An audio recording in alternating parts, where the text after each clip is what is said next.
Nous sommes dimanche 12 juin. Bienvenue à tous dans ce bref point de l'actualité. Merci de nous suivre sur RTI 1. C'est aujourd'hui la journée mondiale de lutte contre le travail des enfants. Chaque 12 juin, l'Organisation internationale du travail OIT sensibilise l'opinion publique. La journée est consacrée cette année au travail des enfants dans les chaînes de production de l'agriculture à l'industrie en passant par les services et la construction. Le message du gouvernement ivoirien avec Éric Goré.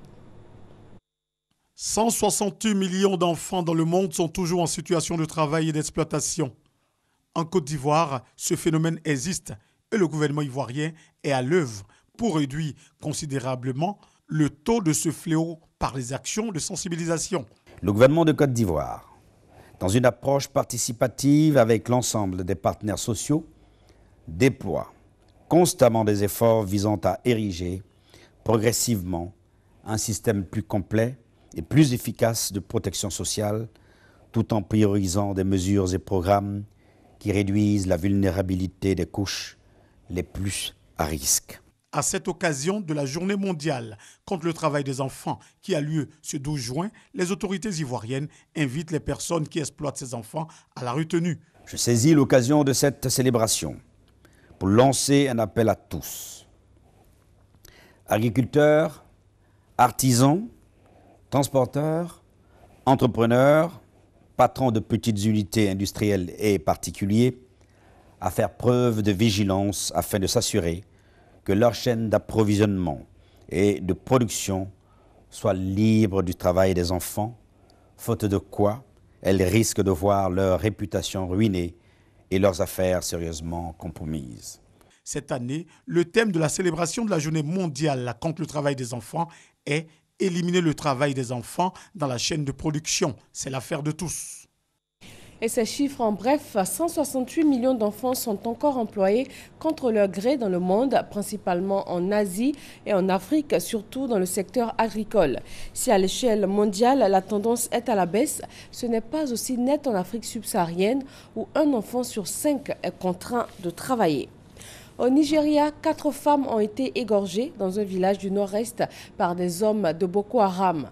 Pendant que les habitants rompaient le jeûne du Ramadan, une quinzaine d'assaillants à moto ont sorti les 4 femmes âgées de 27 à 45 ans et leur ont tranché la gorge, selon les témoignages de miliciens qui luttent contre Boko Haram. Les assaillants auraient délibérément visé ces femmes, soit parce que leur mari avait refusé de rejoindre leur rang, soit parce que Boko Haram soupçonnait ces hommes de renseigner les autorités. Crise interne au sein du parti présidentiel en Guinée. Le Rassemblement du peuple de Guinée, RPG d'Alpha Condé, a exclu 2 de ses cadres. Un troisième a reçu des demandes d'explication. Motif, critique acerbe contre le discours du président Alpha Condé qui a traité des cadres de sa communauté de malhonnêtes. Une fusillade a éclaté cette nuit dans une boîte de nuit gay d'Orlando, en Floride, aux États-Unis. Des coups de feu ont été tirés par un homme qui serait toujours à l'intérieur de la discothèque et retiendrait des personnes en otage. La police fait état de nombreux blessés, sans en préciser le nombre, et conseille aux populations de ne pas s'approcher du quartier. En sport athlétisme, Muriel Aoré établit un nouveau record d'Afrique.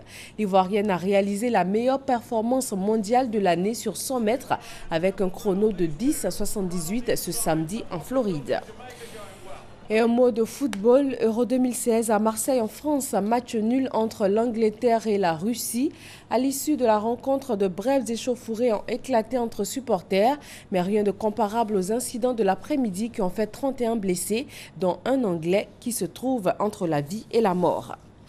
Vous l'avez sûrement constaté, depuis plusieurs mois, certaines denrées alimentaires se font de plus en plus rares sur le marché.